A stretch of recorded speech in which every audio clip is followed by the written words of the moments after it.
Evening my dear students. आज class 11th का economics का मल्टीपल चॉइस क्वेश्चन लेकर आया हूं, जो अच्छे मार्क्स से पास करने हेतु आप सभी वीडियो का अंत तक जरूर देखें।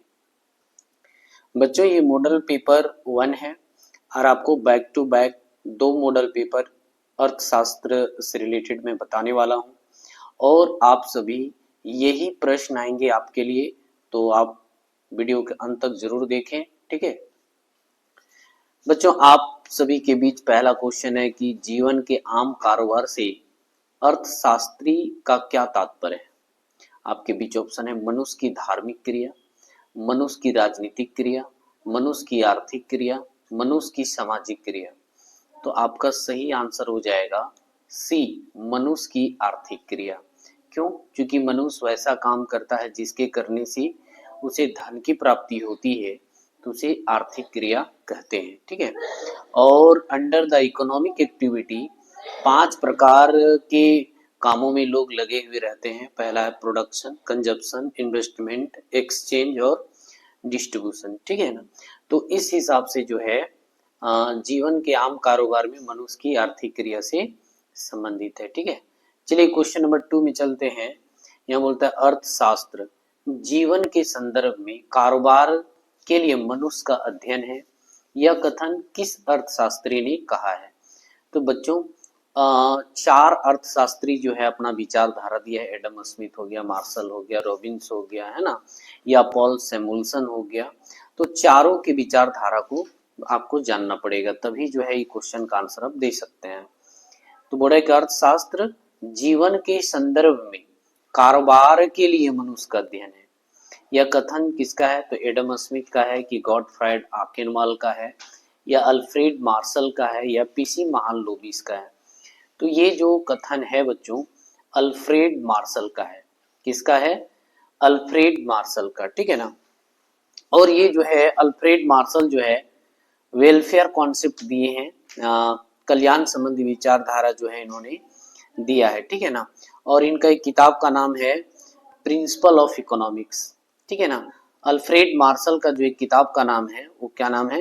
प्रिंसिपल ऑफ इकोनॉमिक्स नामक जो है इन्होंने किताब लिखा है। उसी में जो है वेलफेयर कॉन्सेप्ट इन्होंने दिया है। अगर हम लोग बात करेंगे गॉटफ्राइड आकेनवाल का, तो ये बच्चों ये जो है ना स्टैटिक्स का फादर है। फादर ऑफ स्टैटिक्स कौन है? तो गॉटफ्राइड आकेनवाल है। अगर हम लोग एडम स्मिथ की बात करें तो ये जो है फादर ऑफ इकोनॉमिक्स है। क्या है? Father of economics. ठीक है, और ये भी बहुत इंपॉर्टेंट है। इनका किताब का नाम है द वेल्थ ऑफ नेशन, जो 1776 ईस्वी में लिखे हैं। लेकिन यहाँ हमें किस बात पर ध्यान देना है कि अर्थशास्त्र के जीवन के संदर्भ में कारोबार के लिए मनुष्य का अध्ययन, जहां मनुष्य के अध्ययन आएगा ना, आप सीधा किस में चले जाएंगे? तो अल्फ्रेड मार्शल। ठीक है, हालांकि एडम स्मिथ बोला है कि अर्थशास्त्र धन का विज्ञान है, the economics is the science of wealth. तो कहीं ना कहीं इसका डिफिनेशन तो है नहीं। अच्छा, गॉटफ्राइड जो है स्टैटिक्स का फादर है। पीसी महालनोबिस जो है ये भी बहुत महान व्यक्ति हैं। ये भारतीय सांख्यिकी का पिता है। ठीक है ना, फादर ऑफ इंडियन स्टैटिक्स। कौन? पीसी महालनोबिस। और इनके जन्म दिवस पर जो है 29 जून को जो है सांख्यिकी दिवस भी मनाया जाता है। हालांकि इस परिभाषा के हिसाब से आपका आंसर क्या होगा? अल्फ्रेड मार्शल होगा। क्वेश्चन नंबर 3 में कि सांख्यिकी का प्रयोग किया जाता है व्यवसायियों के द्वारा, वैज्ञानिकों के द्वारा, अर्थशास्त्रियों के द्वारा, उपर्युक्त सभी के द्वारा। तो सही मायने में जो है स्टैटिक्स जो है इनमें से सभी के द्वारा जो है प्रयोग किया जाता है। व्यापारी भी अपना जो है स्टैटिक्स का इस्तेमाल करता है, वैज्ञानिक भी करता है और अर्थशास्त्री भी करता है। ठीक है, अब यहाँ पर जो है क्वेश्चन नंबर 4 में देखिए, निम्नलिखित में से किसके द्वारा आपको गुणात्मक आंकड़े उपलब्ध होंगे? तो आपके बीच ऑप्शन है किसी विषय के प्राप्तांक से, आय से, मासिक खर्च से, या बुद्धि से। तो देखिए, अगर आदमी जो है बुद्धि का इस्तेमाल करे तो सही डेटा कलेक्शन कर सकता है। तो इंटेलिजेंस से जो है क्या होगा? आपको गुणात्मक आंकड़े उपलब्ध होंगे। ठीक है, क्वेश्चन नंबर 5 में कहता है कि द्वितीयक आंकड़ों का एक स्रोत है इंटरनेट, पत्रिका। सी में है ए और बी दोनों, इनमें से कोई नहीं। सबसे पहले तो बच्चों ये जानिए कि डेटा जो होता है ना दो प्रकार का होता है, एक प्राइमरी डेटा होता है और एक सेकेंडरी होता है। प्राइमरी डेटा का मतलब है कि जो भी इन्वेस्टिगेटर होगा खुद जो है और वहां जाकर के जो है सूचना को कलेक्ट करता है, डेटा को कलेक्ट करता है, तो उसे प्राइमरी डेटा कहते हैं। लेकिन जब इंटरनेट के माध्यम से या पत्रिका के माध्यम से, पुस्तक के माध्यम से, है ना, जब हमें कोई सूचना प्राप्त होती है या डेटा प्राप्त होती है तो उसको सेकेंडरी कहा जाता है। तो द्वितीयक आंकड़े का स्रोत जो है इंटरनेट और पत्रिका दोनों होगा, तो आपका सही ऑप्शन हो जाएगा सी हो जाएगा। ठीक है। क्वेश्चन नंबर 6 में देखिए कि एक श्रेष्ठ प्रश्नावली के गुण है। देखिए कोई भी प्रश्न जो होता है ना एकदम सरल होना चाहिए। कैसा होना चाहिए? इजी होना चाहिए। प्रश्नों का उचित क्रम होना चाहिए। पहले छोटे छोटे प्रश्न होते हैं, है ना, उसके बाद जो है अंतिम में जो होता है वो बड़ा प्रश्न होता है। पहले आप देखे होंगे कि प्रश्न पत्र में एमसीक्यू क्वेश्चन रहता है, उसके बाद अति लघु उत्तरीय प्रश्न रहता है, यानी शॉर्ट, वेरी शॉर्ट क्वेश्चन रहता है, उसके बाद शॉर्ट क्वेश्चन रहता है, उसके बाद लॉन्ग क्वेश्चन रहता है। ठीक है ना। तो इसलिए बोल रहा है कि प्रश्नों का जो है उचित क्रम होना चाहिए, प्रश्नों की सीमित संख्या होना चाहिए। यानी प्रश्न भी क्या है कि इतना होना चाहिए कि बच्चे लिख पाए। अब इतना ज्यादा ना हो कि बच्चे जो हैं लिख ही नहीं पाए, तो प्रश्नों की संख्या भी क्या होना चाहिए? लिमिट होना चाहिए। तो इनमें से सभी हो जाएगा। क्या हो जाएगा आपका आंसर? इनमें सभी। क्वेश्चन नंबर 7 में देखिए कि भारत में जनगणना का कार्य किस संस्था के द्वारा होता है? आपके पीछे ऑप्शन: राष्ट्रीय प्रतिदर्श सर्वेक्षण संगठन, नेशनल सैंपल सर्वे ऑर्गेनाइजेशन, चुनाव आयोग यानी इलेक्शन कमीशन, भारत की जनगणना, सेंसस ऑफ इंडिया, भारतीय श्रम आयोग। तो देखिए भारत में जो है सेंसस का जो काम करता है, जनगणना का जो काम करता है, वो आपका ऑप्शन ए वाला जो है राष्ट्रीय प्रतिदर्श सर्वेक्षण संगठन, जिसको NSSO भी कहा जाता है। इस संस्था का स्थापना जो है बच्चों 1950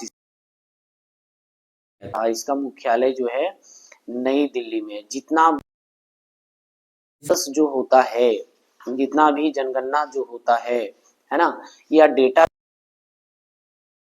वो करता है राष्ट्रीय प्रतिदर्श सर्वेक्षण संगठन अर्थात नेशनल सैंपल सर्वे ऑर्गेनाइजेशन के द्वारा। और ये जो संस्था है ये जब डेटा कलेक्शन करता है, यानी प्राइमरी डेटा कलेक्शन करने के बाद जो है ये जो है CSO को देता है। किसको देता है? CSO को, सेंट्रल स्टैटिस्टिक्स ऑर्गेनाइजेशन को। और इसकी स्थापना बच्चों 2 मई 1951 को हुआ था। कब हुआ था? 2 मई 1951 को। ठीक है ना। ये जो है प्राइमरी डेटा को कलेक्शन करता है, फिर रो डेटा जो है इसको दे देता है, इस संस्था का। इसका भी मुख्यालय जो है सेंट्रल स्टैटिस्टिक्स ऑर्गेनाइजेशन का भी जो है संस्था नई दिल्ली में है, और ये जो है प्रकाशित करता है। ठीक है। अभी जो है फिलहाल क्या है कि प्रधानमंत्री आकर के जो है ये दोनों संस्था को, किसको किसको, NSSO national sample survey organisation और CSO को, दोनों को मर्ज कर दिया है और बना दिया है NSO। ठीक है। तो ये भी ध्यान रखना है। अभी जो है जनगणना का काम कौन करेगा? तो NSSO करता है। ठीक है। चुनाव आयोग का काम है इलेक्शन करवाना, है ना, चुनाव करवाना। भारतीय जनगणना ये नहीं, भारतीय श्रम आयोग ये भी नहीं। तो आपका सही ऑप्शन हो जाएगा ए। क्वेश्चन नंबर 8 में है कि संगणना विधि है मितव्ययी, उपर्युक्त जहां अनुसंधान विस्तृत हो, इकाई के रूप में ना हो, इनमें से कोई नहीं। तो आपका आंसर हो जाएगा इकाई के रूप में ना हो। देखिए जो सेंसस होता है ना, सेंसस का जो मेथड होता है वो 3 तरह का होता है, जान लीजिए। एक पहला होता है कि रिसर्च लोग करता है। क्या करता है? रिसर्च, नए नए चीजों को जानने के लिए क्या करता है? रिसर्च करता है। और दूसरा है इन्वेस्टिगेशन करता है, तीसरा है ऑब्जर्वेशन करता है। ठीक है ना। तो वो इकाई के रूप में नहीं होता है। तो आपका ऑप्शन क्या हो जाएगा? सी।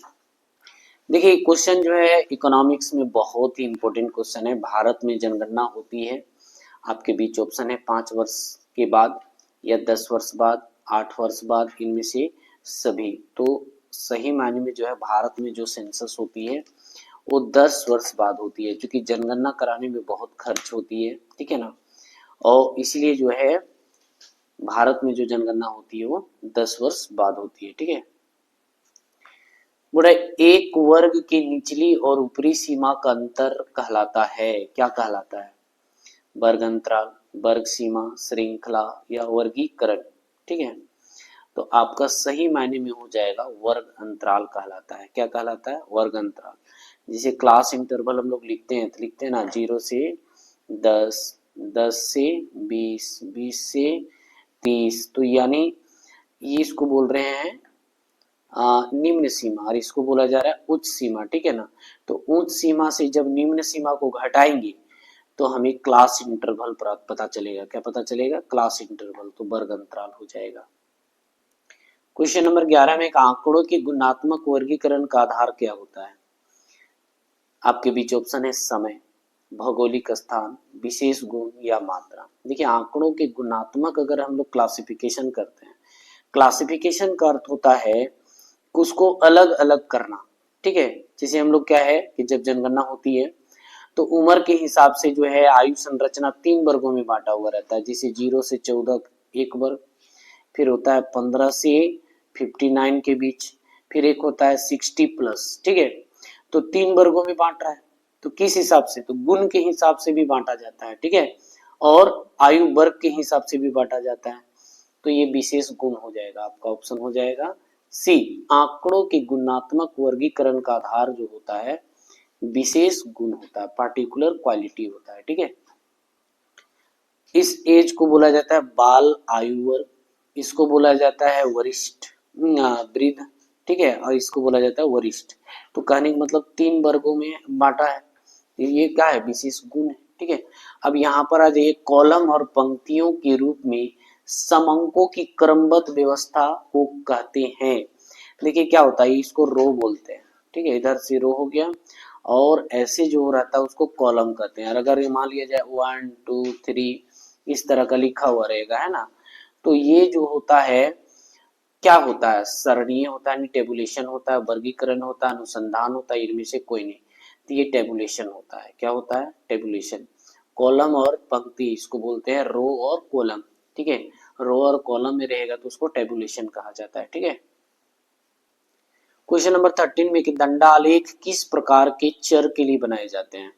संतत चर यानी कंटिन्यूअस वेरिएबल, विभक्त चर यानी डिस्क्रीट वेरिएबल, सतत और विभक्त यानी दोनों चर यानी both continuous and discrete variable, या इनमें से कोई नहीं। तो आपका सही आंसर हो जाएगा संतत या विभक्त। इसको बोलते हैं हम लोग खंडित और सतत श्रृंखला, ठीक है ना। तो खंडित और सतत श्रृंखला के लिए जो है दंडालेख का प्रयोग करते हैं जिसमें फ्रीक्वेंसी हो।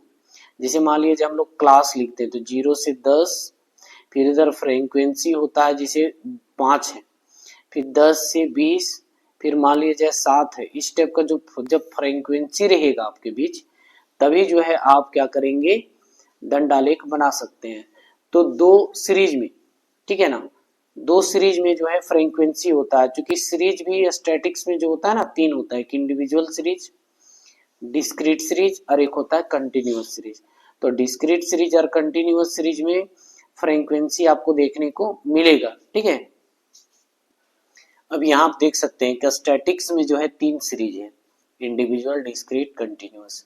तो देखिए इंडिविजुअल सीरीज में फ्रीक्वेंसी नहीं है, सिर्फ मिड वैल्यू है, ठीक है ना। और डिस्क्रीट सीरीज में जो है मिड वैल्यू और फ्रीक्वेंसी भी है। कंटिन्यूअस सीरीज में क्लास इंटरवल के साथ साथ फ्रीक्वेंसी है। तो जिस सीरीज में फ्रीक्वेंसी होता है सिर्फ उसको दंडालेख बनाया जाता है, ठीक है ना। तो यहाँ पर जो है डिस्क्रीट और कंटिन्यूअस दोनों में, यही कारण है कि दोनों होगा आपका ऑप्शन। यहाँ पर आपका ऑप्शन हो जाएगा कंटिन्यूअस और डिस्क्रीट दोनों, ठीक है, क्योंकि दोनों में क्या होता है? फ्रीक्वेंसी होता है। जब फ्रीक्वेंसी होगा तभी आप दंडालेख बना सकते हैं। क्वेश्चन नंबर 14 देखते हैं। 14 में कहता है कि निम्नलिखित में से संतत यानी सतत चर का एक उदाहरण कौन सा है? कक्षा में विद्यार्थियों की संख्या, अस्पताल में इलाज मरीजों की संख्या, एक व्यक्ति की वार्षिक आय, या एक विद्यालय में शिक्षकों की संख्या।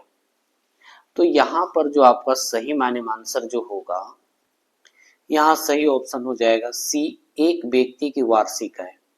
जैसे क्या होता है कि मान लेते हैं कि 5,000 से 10,000 कितने व्यक्तियों को मिलता है, तो मान लेते हैं यहाँ पर 5 व्यक्तियों को मिलता है।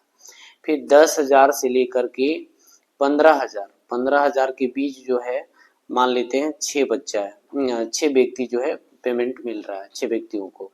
फिर क्या है कि 15,000 से लेकर के 20,000 जो है 10 व्यक्तियों को मिलता है। फिर 20,000 से लेकर के मान लो कि 25,000 जो है 6 व्यक्तियों को मिलता है।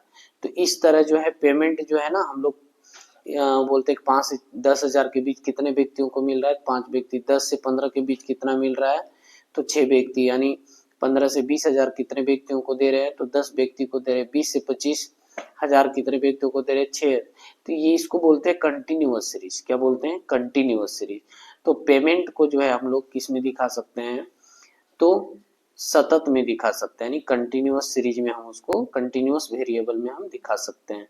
तो यही कारण है कि आपका ऑप्शन हो जा रहा है सी, एक व्यक्ति का वार्षिक आय। ठीक है।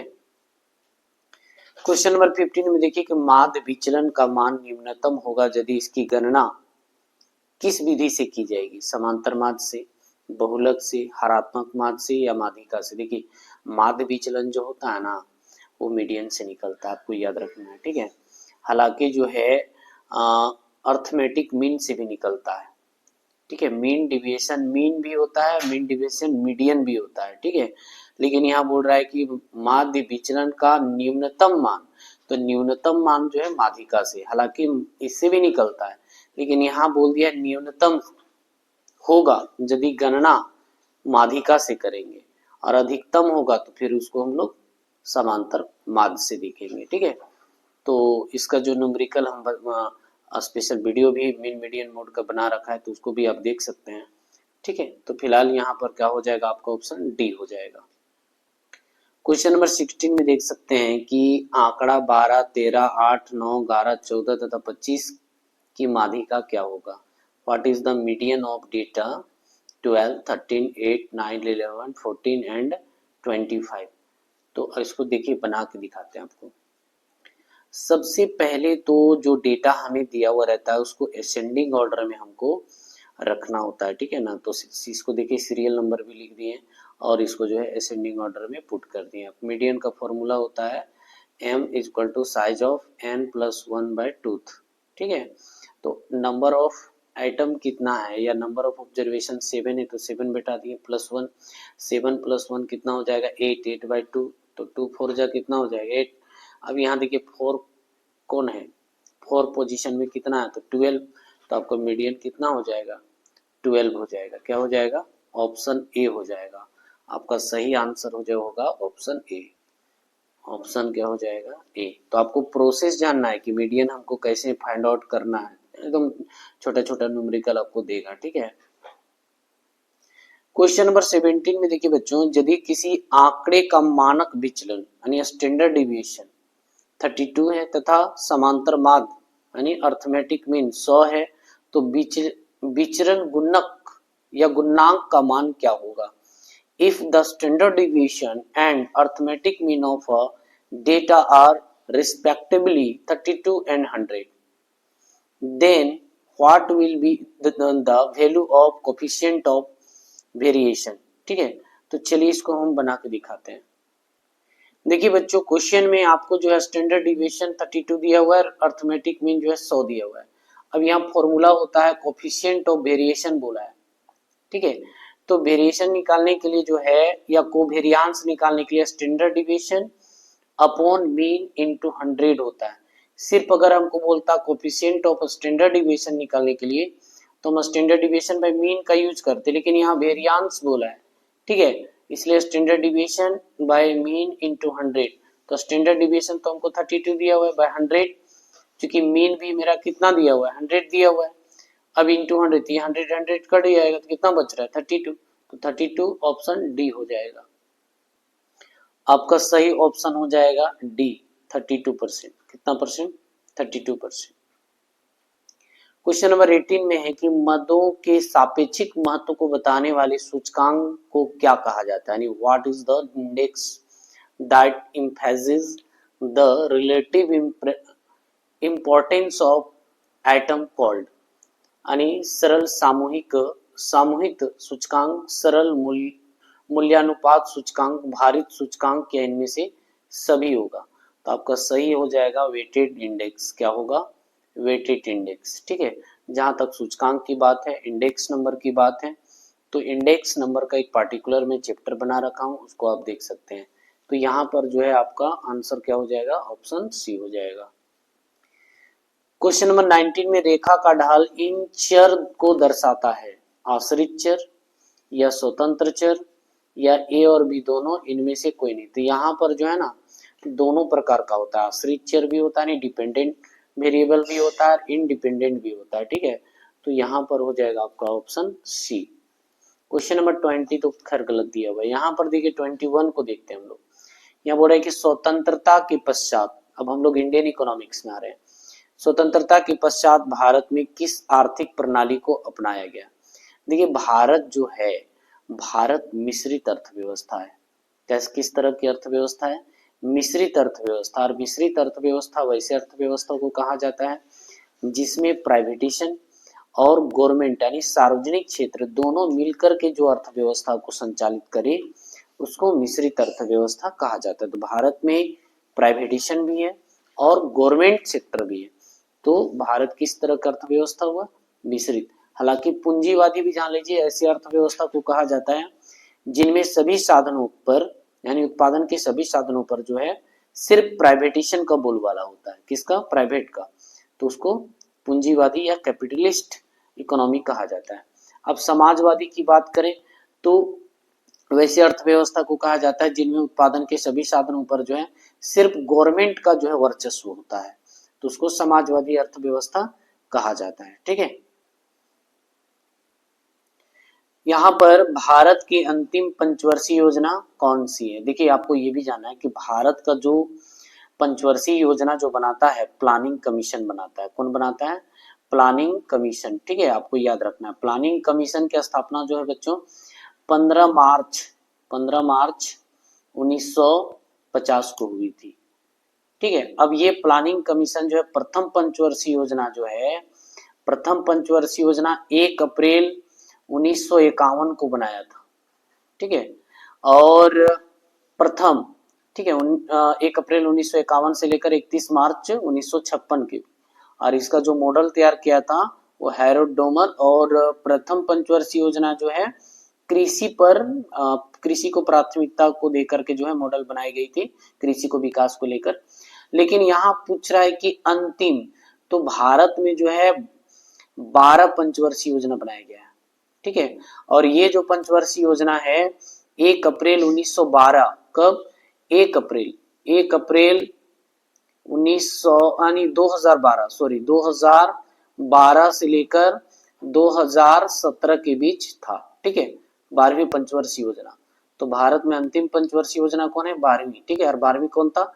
1 अप्रैल 2012 से लेकर 31 मार्च 2017 के बीच। ठीक है, अभी जितना भी चल रहा है सब 1 वर्षीय चल रहा है मोदी के आने के बाद। निम्न में से कौन सा देश विश्व में कपास का सबसे बड़ा उत्पादक देश है? हालांकि यहाँ जो ऑप्शन आपका दिया है पाकिस्तान, जापान, इंग्लैंड और भारत। हालांकि यहाँ पर इस क्वेश्चन के मुताबिक जो होता है कपास में चीन, लेकिन यहाँ चीन ऑप्शन में नहीं है, तो उसके बाद भारत आता है। कौन आता है? भारत। ठीक है, तो कपास का सबसे बड़ा उत्पादक इन चारों में से सबसे ज्यादा जो है भारत करता है। ठीक है, अब 24 में आइए बोलता है कि विश्व व्यापार संगठन की स्थापना कब हुई? तो विश्व व्यापार संगठन की स्थापना 1993, 1994, 1995 या 1996 को। तो सही आंसर है 1 जनवरी 1995 को जो है विश्व व्यापार संगठन की स्थापना किया गया है। कब किया गया है? 1 जनवरी 1995 को। ठीक है, अगर हम लोग WTO का इतिहास के बारे में जानते हैं, वर्ल्ड ट्रेड ऑर्गेनाइजेशन के बारे में, तो सबसे पहले जो है ITO का स्थापना हुई थी 1945 में, इंटरनेशनल ट्रेड ऑर्गेनाइजेशन। जब ये फेलियर हो गया तब आया GATT, general agreement on tariff and trade. ये 30 अक्टूबर 1947 को बना। ठीक है, ये जो है काफी दिन जो है विश्व व्यापार संगठन को चलाया, जिसकी मुख्यालय स्विट्जरलैंड जेनेवा में था। ठीक है, उसके बाद जो है तीसरा स्टेप में कह सकते हैं कि गेट का उत्तराधिकारी जो है WTO को बनाया गया, वर्ल्ड ट्रेड ऑर्गेनाइजेशन का, जिसे 1 जनवरी 1995 में जो है बनाया गया। तो आपको पूछा है कि WTO की स्थापना कब हुआ, तो 1 जनवरी 1995 को हुआ है। ठीक है, अगर गेट बोलता तो 30 अक्टूबर 1947 को। ठीक है, यहाँ पर देख सकते हैं कि निम्नलिखित में से अप्रत्यक्ष कर यानी इनडायरेक्ट टैक्स का उदाहरण कौन सा नहीं है। बिक्री कर, सेल टैक्स, या उत्पाद शुल्क, या वस्तु एवं सेवा कर, या फिर इनकम टैक्स। यहाँ बोल रहा है कि अप्रत्यक्ष कर का उदाहरण नहीं है। तो अप्रत्यक्ष कर ये सारा चीज है, ये जो है सेल टैक्स जो है, ये एक्साइज ड्यूटी है, या फिर कह सकते हैं गुड एंड सर्विस टैक्स है, सब जो है ये तीनों का तीनों जो है इनडायरेक्ट टैक्स है। कौन टैक्स है? Indirect tax. और कौन डायरेक्ट टैक्स है? तो इनकम टैक्स। ये जो है जिस व्यक्ति पर लगाया जाता है वही व्यक्ति चुकाता है, उसको कहा जाता है डायरेक्ट टैक्स। और इनडायरेक्ट टैक्स का मतलब है कि जो कंपनी पर गवर्नमेंट टैक्स लगाती है वो ना दे करके कंज्यूमर पर जो है भार डाल देता है। ठीक है ना, तो उसको इनडायरेक्ट टैक्स कहा जाता है। तो यहाँ जो है ये डायरेक्ट टैक्स का एग्जाम्पल है। तो यहाँ बोल रहा है कि कौन सा इनडायरेक्ट नहीं है, तो ये इनडायरेक्ट नहीं बल्कि ये क्या है, डायरेक्ट टैक्स का एग्जाम्पल है। ठीक है, इनकम टैक्स। क्वेश्चन नंबर 26 में है कि निम्नलिखित में से अप्रत्यक्ष कर का उदाहरण कौन सा है। देखिए यहाँ बोल रहा है अप्रत्यक्ष कर। कर दो प्रकार का होता है बच्चों, एक होता है प्रत्यक्ष कर, एक होता है प्रत्यक्ष कर, प्रत्यक्ष कर, और एक होता है अप्रत्यक्ष कर। ठीक है, प्रत्यक्ष कर वैसे कर को कहा जाता है जिस व्यक्ति पर जो कर लगाया जाता है वही व्यक्ति उसको भुगतान करेगा। ठीक है, तब उसको प्रत्यक्ष कर कहेंगे। जैसे अभी संपत्ति कर, तो जिस व्यक्ति का संपत्ति ज्यादा होगा तो वही व्यक्ति ना कर देगा, तो इसको ये हो जाएगा डायरेक्ट टैक्स। फिर ये देखिए जिस व्यक्ति का, अभी तो लोग देखे होंगे कि एक होता है टैक्स स्लैब, 0 से 3 लाख के बीच कोई परसेंटेज नहीं लगता। जो व्यक्ति का इनकम सालाना जो है, वार्षिक आय जो है 0 से 3 लाख के बीच रहता है ना, तो उसको गवर्नमेंट टैक्स नहीं लगाती। लेकिन जैसे ही 3 से 6 लाख रुपया उसका वार्षिक आय हो जाता है तो उसको 5% टैक्स देना पड़ता है। फिर 6 से 9 लाख अगर है तो उसको जो है 10% देना होता है। 9 से 12 है तो उसको जो है 15% देना होता है। 12 से 15 है तो उसको जो है 20% देना होता है। जैसे 15 प्लस हो गया सीधा 30% जो है टैक्स देना होता है। तो ये क्या है, डायरेक्ट टैक्स का उदाहरण है। ये भी डायरेक्ट टैक्स का है। तो यहाँ पूछ रहा है कि अप्रत्यक्ष कर का उदाहरण कौन सा है। तो आपका अप्रत्यक्ष जो है बिक्री सेल, जो खरीदारी करेगा, जो कंज्यूमर खरीदता है उस पर ये लगाया जाता है। ठीक है, और जो बेचता है ना, उस पर लगाया जाता है। तो कहीं ना कहीं अप्रत्यक्ष कर ये है। ठीक है, अब यहाँ पर जो है क्वेश्चन नंबर 27 में देखते हैं कि निम्न में से कौन सा मानव पूंजी का एक स्रोत नहीं है। देखिए सबसे पहले तो ये समझना है कि मानव पूंजी क्या है। मानव के अंदर जो निहित होता है, जैसे उसका स्वास्थ्य जो है मानव पूंजी है। ठीक है, फिर क्या है उसके अंदर निहित शिक्षा है ना, वो भी क्या है, मानव की एक पूंजी होता है। प्रशिक्षण, ये भी मानव का पूंजी होता है। ठीक है, मानव का पूंजी का मतलब है मानव के अंदर निहित होना चाहिए। तो मानव पूंजी का स्रोत है। शिक्षा में अगर आप निवेश करेंगे तो आपको जो है शिक्षा प्राप्त होगी। प्रशिक्षण पर अगर इन्वेस्टमेंट करते हैं तो आपको नए नए स्किल्स सीखने को मिलेंगे, है ना। स्वास्थ्य, ये सब जो है ये तीनों, तो आपका जो ऑप्शन हो जाएगा वो सी होगा। क्या होगा? सी जो है मानव पूंजी का स्रोत नहीं है। ठीक है, सड़क निर्माण में निवेश जो है मानव पूंजी का स्रोत नहीं है। चलिए आगे हम लोग जानते हैं कि मानव पूंजी निर्माण का स्रोत क्या। देखिए सेम क्वेश्चन बोल दिया। तो बड़े शिक्षा में निवेश, अगर आप अपने बच्चों को एजुकेशन पर इन्वेस्टमेंट करते हैं तो कहीं ना कहीं उसका ह्यूमन कैपिटल फॉर्मेशन होता है। आप उसके हेल्थ पर अगर इन्वेस्टमेंट कर रहे हैं वो भी क्या है, मानव पूंजी निर्माण है। कार्य के दौरान उसको अगर प्रशिक्षण दी जा रही है तो कहीं ना कहीं भी उसका पूंजी निर्माण है। तो ये इनमें से सभी। अच्छा, मानव पूंजी निर्माण का जो कॉन्सेप्ट दिया है वो डॉक्टर महबूबुल हक दिया है। ठीक है, और ये जो है सन 1990 से चलता आ रहा है। भारत यानी पूरा विश्व जो है मानव पूंजी निर्माण को जो है किन किन मदों को देख करके मेजर किया जाता है, मापा जाता है या इंडेक्स निकाला जाता है। तो उस देश के अंदर शिक्षा परसेंटेज क्या है, हेल्थ क्या है और प्रशिक्षण कितने लोग ले रखे हैं। तो ये तीनों को जो है मानव पूंजी का एक स्रोत है, ठीक है। और कब से, तो 1990 से जो है यूएनडीपी, इसका फुल फॉर्म होता है यूनाइटेड नेशन डेवलपमेंट प्रोग्राम। इसकी स्थापना 22 नवंबर जो है 1965 में, ठीक है, अमेरिका के न्यूयॉर्क शहर में जो है इस संस्था है। और ये संस्था जो है मानव पूंजी निर्माण से रिलेटेड कॉन्सेप्ट 1990 से, और ये कॉन्सेप्ट जो है डॉक्टर महबूबुल हक ने दिया। ये पाकिस्तानी अर्थशास्त्री हैं और उन्होंने पूरे विश्व को बताया कि कोई भी देश तभी सशक्त हो सकती है जब उस देश का मानव पूंजी निर्माण अच्छा होगा, और मानव पूंजी निर्माण तभी होगा जब उस वहां रहने वाले लोगों के शिक्षा, स्वास्थ्य और प्रशिक्षण यानी अति उत्तम होगा, ठीक है। क्वेश्चन नंबर हम लोग 29 में चलते हैं। यहाँ बोलता है निम्नलिखित में से कौन सी क्रिया बागवानी के अंतर्गत आती है। देखिए बागवानी जो है, बागवानी में एक बार बड़े पैमाने पर जो वृक्षारोपण करने के बाद कई सालों तक उससे उत्पादन या लाभ मिलता रहता है तो उसको बागवानी कहा जाता है, ठीक है ना। तो यहाँ गेहूं तो एक 4 महीना के बाद इसको कटिंग कर ली जाती है, चावल का भी, बाजरे का भी। तो लंबे समय तक जो है वो चलता है वो चाय, ठीक है। तो चाय का उत्पादन जो है बागवानी कृषि के अंतर्गत आएगा, ठीक है। जो कम समय के अंदर ही उस फसल को काट लिया जाता है वो बागवानी में नहीं आता है, जो लंबे समय तक रहता है, ठीक है, और बड़े पैमाने पर पूंजी जो लगाया जाता है उसको हम लोग बागवानी कृषि के अंतर्गत लाएंगे, ठीक है। तो यहाँ जो आपका ऑप्शन हो जाएगा वो हो जाएगा डी। क्या होगा, डी होगा चाय का उत्पादन, ठीक है। देखिए यहाँ क्वेश्चन नंबर 30 में बोलता है निम्नलिखित में से कौन सी क्रिया बागवानी के अंतर्गत नहीं आता है। जो कम समय में ही जो है फसल काट ली जाती है वो बागवानी के अंतर्गत नहीं आता है। तो इसमें से आपका आ जाएगा चावल। क्या हो जाएगा, बी में चावल का उत्पादन जो है बागवानी के अंतर्गत नहीं आएगा, ठीक है। बाकी फल का, मसाले का, चाय का जो है लंबे समय तक जब हम लोग कोई पौधा लगाते हैं तो वो जो लंबे समय तक अगर वो आपको फल दे रहा है, ठीक है, या कोई खाद्य पदार्थ दे रहा है तो बागवानी के अंतर्गत आएगा।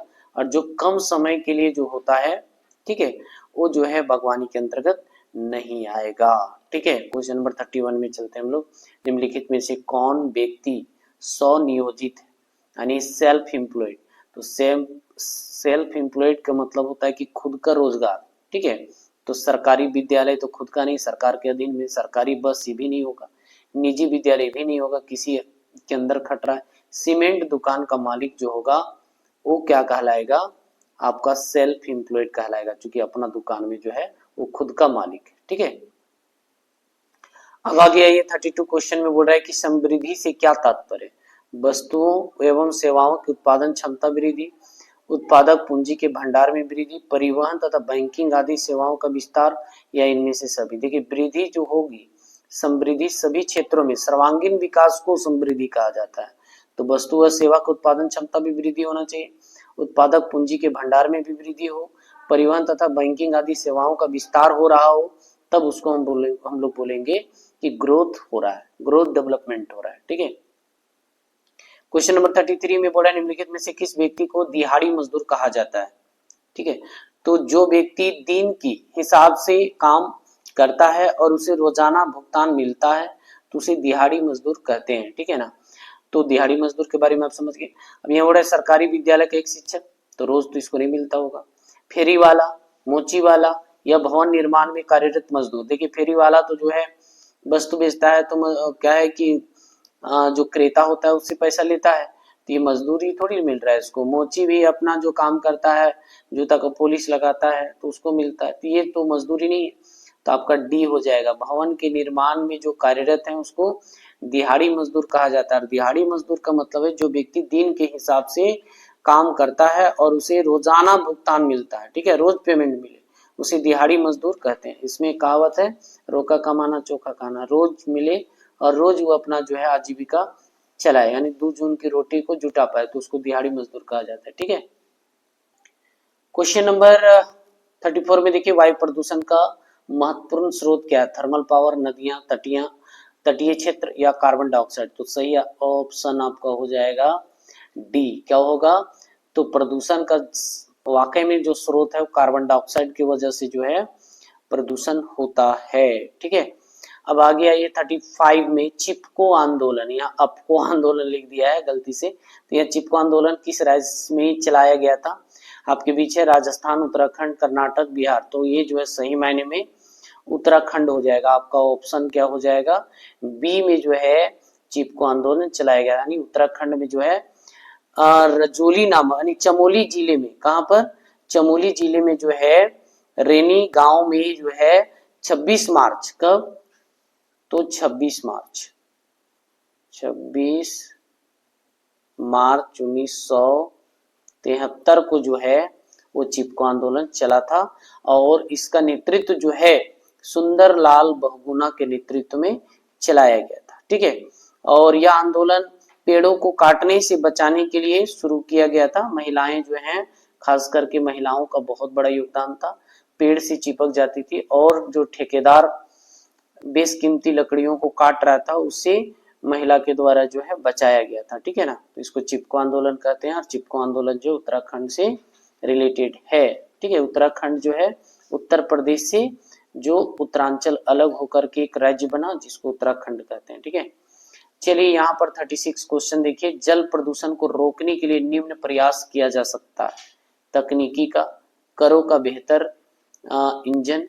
बेहतर इंजन बना करके प्रदूषण को रोका जा सकता है, या कारखानों के व्यर्थ पदार्थों को पुनः प्रयोग करके किया जा सकता है, ऊर्जा के प्रदूषण ना करने वाले संसाधनों का प्रयोग करके।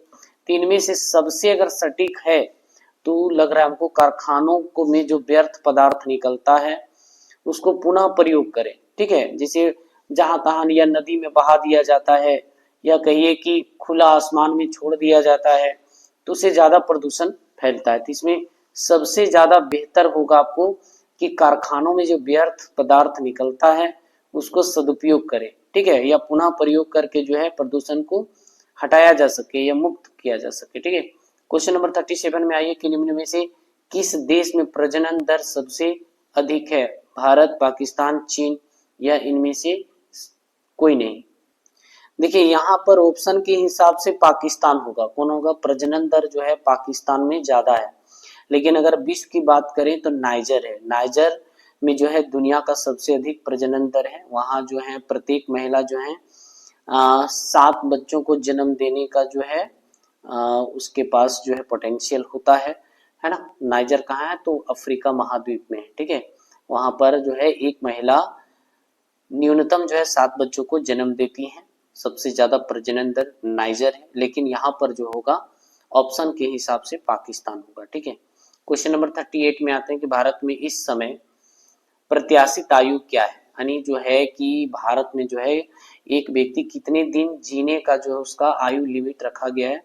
तो 65 है। कितना है? 65 ईयर्स। ठीक है, तो इसलिए खान पान और हेल्थ में ज्यादा ध्यान देना है ताकि हमारा जीवन प्रत्याशा जो है 70-80 पहुंचे। ठीक है, क्वेश्चन नंबर 39 में है मानव विकास सूचकांक। देखिए मानव विकास सूचकांक जो अभी मैंने बताया था कि ये जो है 3 आयाम होता है। इसका पहला तो होता है स्वास्थ्य।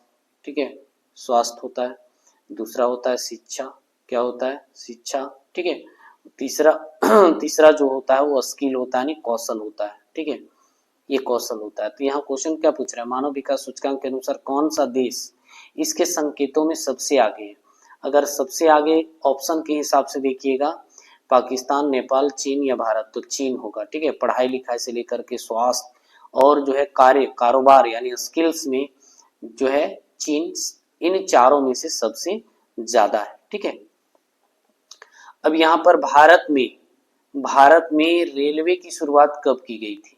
तो 16 अप्रैल। कब? 16 अप्रैल 1853 को। 1853। ठीक है, कब? तो 1853 को, 16 अप्रैल 1853 को जो है लॉर्ड डलहौजी, कौन गवर्नर था ब्रिटिश का, तो लॉर्ड डलहौजी के नेतृत्व में जो है बम्बई से थाने के बीच जो है 34 किलोमीटर जो है ट्रेन की शुरुआत की गई। कब? 1853। तो यहाँ आपका ऑप्शन हो जाएगा ए। क्या हो जाएगा? ए, 1853, 16 अप्रैल को। 16 अप्रैल 1853 को। ठीक है, तो बच्चों इस क्वेश्चन जो भी मैंने बताया बहुत बहुत ही इम्पोर्टेंट है, देख